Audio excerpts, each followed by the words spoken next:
Hey everyone, in this video I'm going to show you how to remove a white background in Adobe After Effects.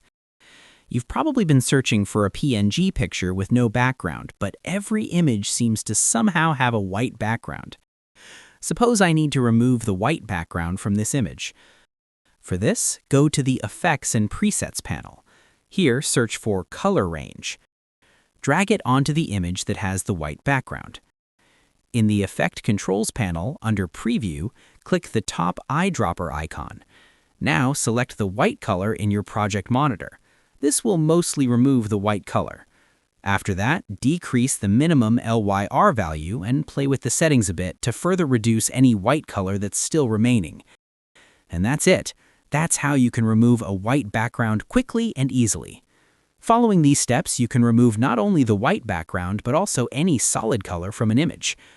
If this tutorial helped you out, make sure to like and subscribe for more helpful guides.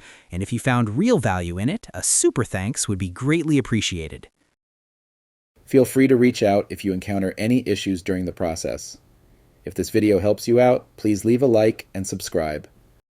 Comment below if you have any questions.